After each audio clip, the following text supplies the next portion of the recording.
લક્ષ્ય ન્યૂઝ, એક નજર, એક લક્ષ્ય. વરસાદ પણ બજેટના વિશ્લેષણ રસિકોને રોકી ન શક્યો. અનેક પ્રબુદ્ધ રસિક નાગરિકોએ પ્રોગ્રામ માણ્યો.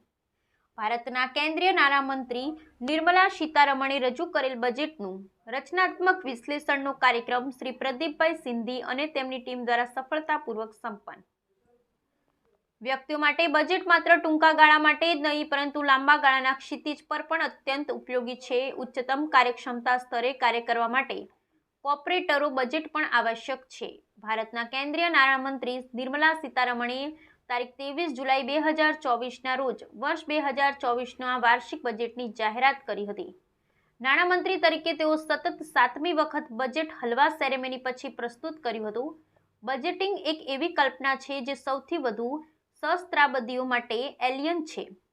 જો કે તે એક સ્વસ્થ નાણાકીય પ્રથા છે. છેલ્લા ઘણા વર્ષોથી સુરતના સુપ્રસિદ્ધ શ્રી પ્રદીપભાઈ સિંધી અને તેમની ટીમ બજેટ ઉપર વિશ્લેષણનો રસપ્રદ કાર્યક્રમ આયોજિત થાય છે. આ વર્ષે પણ તારીખ 24મીને બુધવાર સાંજે 7 કલાકે platinum hall SICC campus Sarsana Surat ખાતે યુનિયન બજેટ 2024-25નું કન્સ્ટ્રક્ટિવ એનાલિસિસ પ્રોગ્રામ યોજવામાં આવ્યો હતો.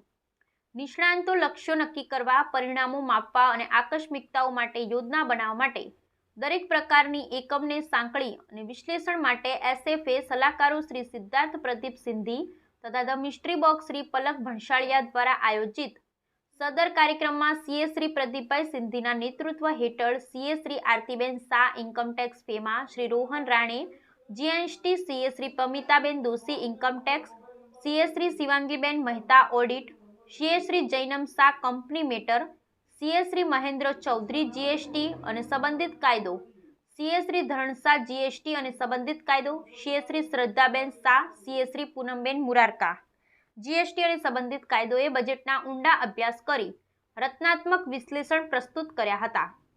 સુરતના શહેરના નાગરિકોને આ રચનાત્મક વિશ્લેષણનો લાભ ઉપલબ્ધ બને એ હેતાર્થે શહેરના વિવિધ વિસ્તારો જેવા કે નવી civil hospital Majura gate, Shyam મંદિરથી Nandanvan road, Dumas road, Lalbhai contractor સ્ટેડિયમના પ્રત્યેક દ્વાર ઉપર VR મોલ નજીક બેનરો મૂકવામાં આવ્યા હતા.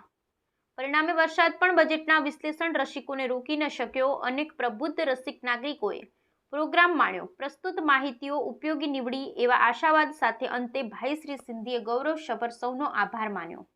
Bureau report Kamlesh Parekh, Surat.